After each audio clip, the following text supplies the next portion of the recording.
Ashley, Drew, Rod, and Chris, weekdays 4:30 to 7 a.m.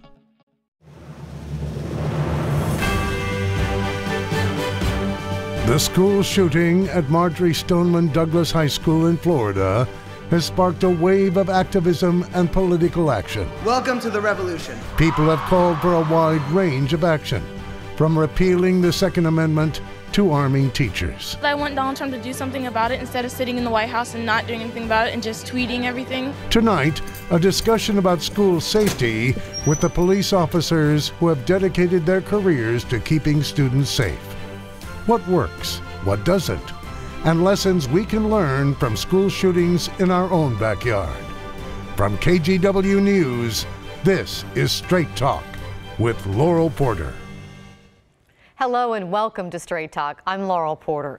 The calls for action have grown louder following the school shooting in Parkland, Florida, where a gunman killed 17 people on Valentine's Day.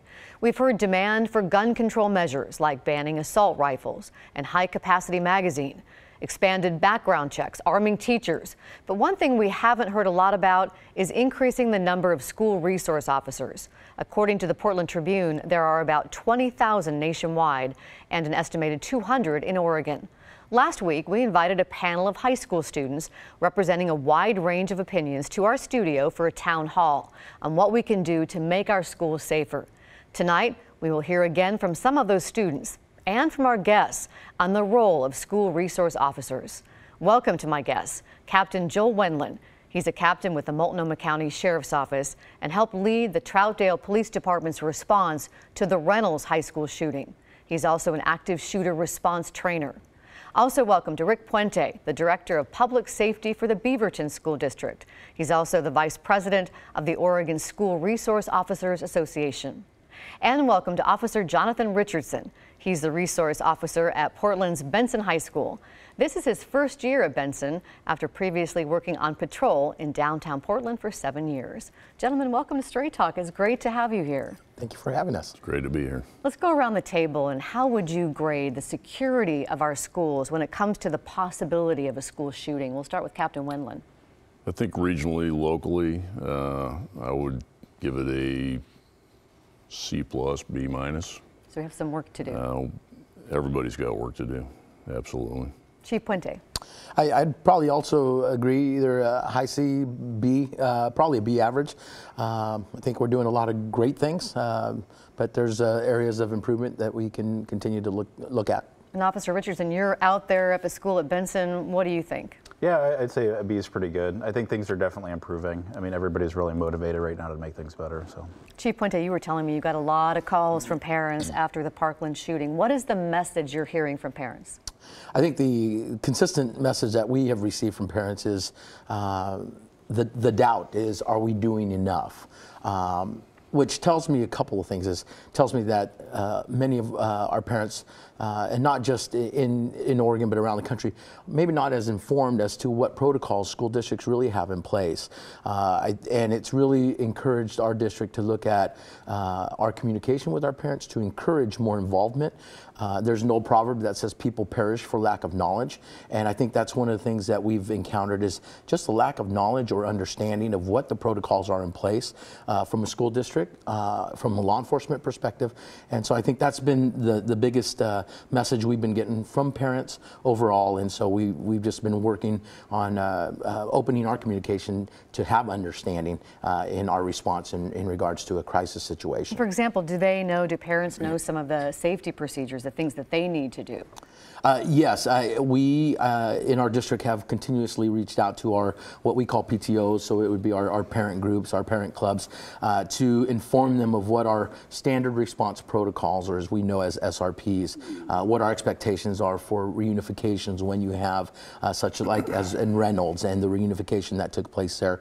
There's a lot of pieces that go into play with a tragedy of such, and so it's important for the parents to know their role. Law enforcement knows their role. School districts are learning their role in a crisis situation. And parents need to check in too, right, when they go to the schools. Oh, do all the parents know that? Yes, and that was one of the things is we encourage parents that we do have protocols in place.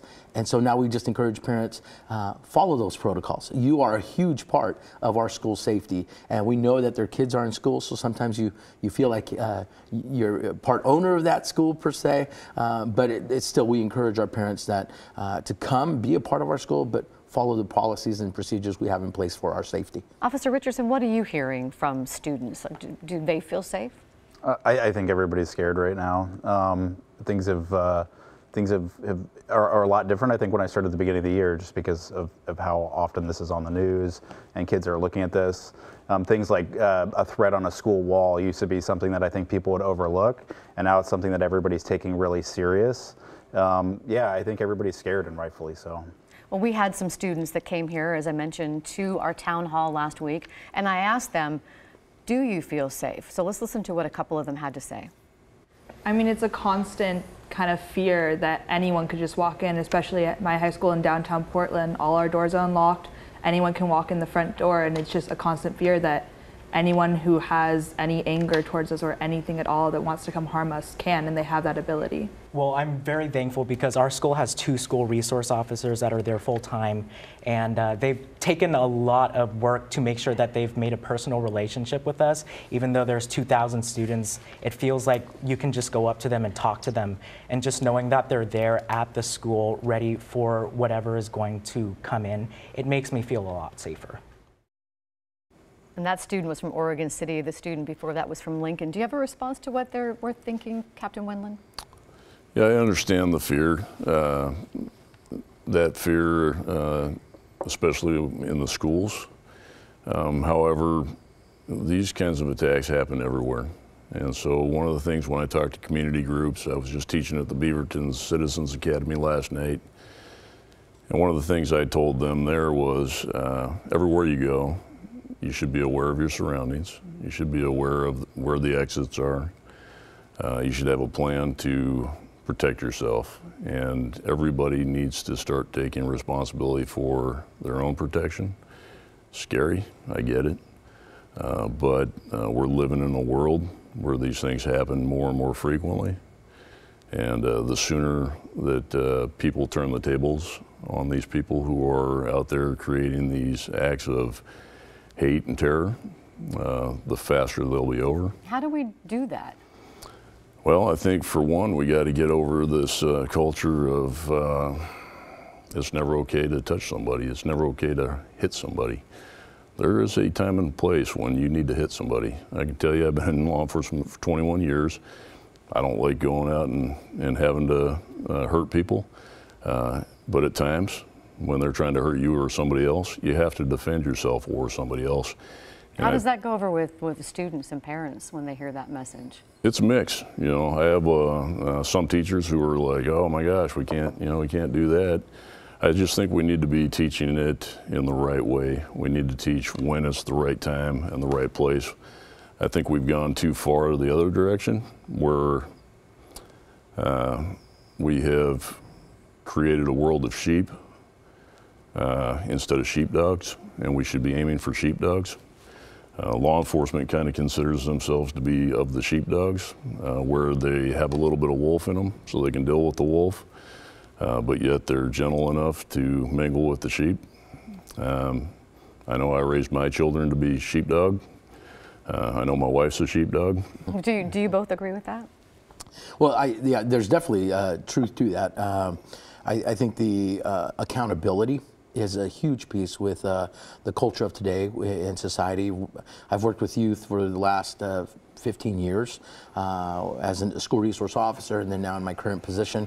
And there has been a lack of accountability with a lot of our youth, knowing that there are consequences for decisions and choices that we make. And that's part of the piece of an old proverb that says, if you train a child early, and if you train a child, that means we have to start young. Again, we put that, I put the onus back on a lot of our parents. The family structure in America today has to get back to the instruction of our children, teaching them respect and responsibilities, accountability, because as they grow old, that stays with you. And so to me, that's been huge, especially dealing with our parent groups in our school community. Officer Richardson, you talked about threats being on the walls. What happens when you hear a threat? Somebody comes to you about a threat. What's the process? Well, there's a variety of different things we do. I mean, sometimes it's an old threat. Sometimes it may be something specific that they had kind of heard rumors about before. So we're going to do our own investigation, and maybe we recognize whose handwriting it is because this person has made similar type threats. We're going to do an investigation on it, and we're going to let everybody know immediately if we feel like there's any type of legit threat. What's your day like as a school resource officer? What do you carry? You carry a gun? What else do you carry? I do, yeah. I wear this. School resource officers, we only have 11 in Portland. We've got just under 200 schools and just under 100,000 students. And you also patrol too. You're not a full-time school resource officer. Yeah, because of the staffing shortage that we have in Portland, 25% of our time is working regular patrol shifts. And so we're tasked with working a lot of different schools. I mean, some days you're in charge of 30 schools that day. And so we have a cell phone, and we get a page every time a school-related call comes out. And that could be something like there's a stolen car parked on the property. It could be if there was an accident in front of the school and the school called it in. We go respond to all those schools just like a patrol officer would. We go there, we take a report on it. And so we are the ones that are tasked with dealing with the schools. And the reason for that is that we have relationships with school administrators. We have relationships if it is a student or a teacher that's been victimized. We have that relationship there. So it's a whole lot busier than I thought that it was going to be. I was hoping that I was going to be playing dodgeball with kids all day long is what I'd hoped for. And it's extremely busy. I mean, I'm busy from start to finish. The day that when I come in the morning, I'm responding to emails and phone calls. I try to go to my office in the morning. I have an office at Benson High School. And I have an open door policy. I try to encourage kids to come in with ring pops and airheads and just sit down and talk to me. But usually the afternoon kind of kicks off and there's a lot of calls. So I try to be there as much as I could. I wish I was there a whole lot more. I love having positive relationships and experiences with the kids. So. Well, we have had our own shooting here that you were involved with, Captain Wendland, in the response at Reynolds High School on June 10th, 2014. 15-year-old Jared Padgett shot and killed 14-year-old Emilio Hoffman and injured a PE teacher, Todd Rispler. The school resource officers there, Captain, played a key role. Can you tell us about that? They absolutely did. We believe, due to the fact that there were 2 resource officers on campus that day, and the fact that their police cars were parked right out in front of the building where the shooting occurred, is part of what must have been weighing on the shooter's mind at the time. They were able to respond once the BOEC or our dispatch call came out. They were literally able to respond to that building within 10-15 seconds versus our first arriving patrol car was about 2 minutes. Do you think they kept it from being worse? Absolutely. I think the realization for the shooter to know that those SROs were on campus and that he had a limited window, and that window had really started to close at the moment when he shot Emilio, definitely saved lives that day. School resource officers are getting a little bit of scrutiny right now because of what happened at Parkland, and we have some surveillance video of the armed SRO at Marjorie Stoneman Douglas School in Parkland, Scott Peterson. And he's been criticized for taking a defensive position and staying outside the school during the shooting and not engaging the shooter. Let's listen to some audio from his radio call, and then we'll talk about that. We don't have any description yet. We just hear shots, but appears to be shots fired. Make sure I have a unit over in the front of the school. Make sure nobody comes inside the school. Now, his attorney says the SRO thought the shots were coming from outside the school and was following proper protocols. Captain, what do you think about the response there and some of the criticism that there's been? Well, I don't like armchair quarterbacking. I don't know all of the facts, what information that SRO had at the time. So I won't speak to his actions necessarily, but what I will speak to is what our actions should be when we know these circumstances are unfolding, is whether you're alone or not, you put on this uniform, you took an oath, It's scary. It's very scary. You make entry and you start finding this person. That's the time to be a wolf, not a sheep.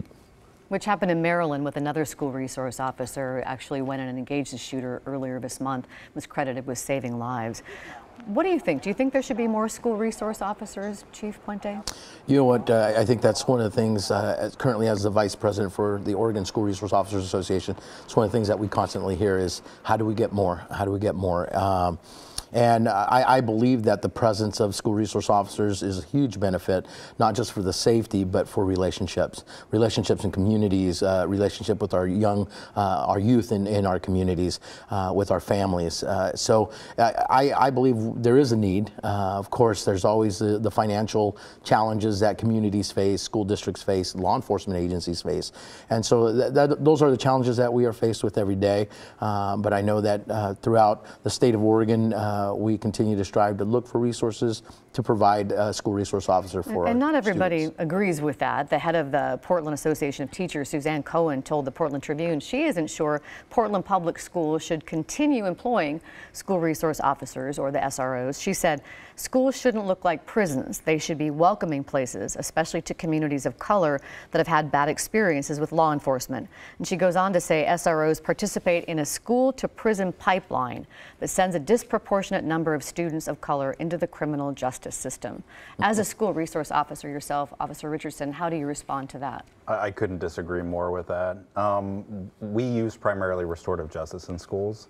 And one thing that I worry a lot of times is that if you just have a normal patrol officer that shows up to a school, I mean, they use probable cause, 51%, if they believe somebody committed a crime to make an arrest. Whereas us in the school, we're looking at restorative justice. We're doing everything that we can to resolve that without a police report and getting that kid involved in the system, with apology letters, with victim offender mediation. And it actually holds kids accountable for what they do, because they have to look that victim in the face. They have to, I mean, the way the current criminal justice system works is that we separate people and they're not involved. And the restorative justice is going on in the school. That's why I'm a school resource officer, is because restorative justice has been my passion. I think that's part of the reason they picked me for it. It's phenomenal. I use it all the time. And there's a lot of parents in my schools that if you talk to them, I think that they would be they would tell you they're extremely happy with the service they were provided, because the stuff that happened when I was in high school, when I was a kid, I was on probation when I was a kid. I was part of a restorative justice program where I had to write an apology letter, and it was extremely difficult to actually look that kid in the eye and talk to him, but it worked, and I know it works. And I really think it's the opposite. I think if you have normal patrol officers that are responding to calls, they're so busy and they're going emergency to emergency to emergency that they have to make a decision there. Was there probable cause to arrest this kid? And they're going to bring him over there. We are looking at every way that we can to keep that kid out of the system. So for the people that feel that way, I wish they would come to a ride along with us one day and actually see what we do, because the perception out there, it couldn't be more wrong. Well, there's the invitation for people to come along and see what you do. Gentlemen, we need to take a break. Yes. But when we come back, we'll find out what our guests think about arming teachers. We're back in 2 minutes.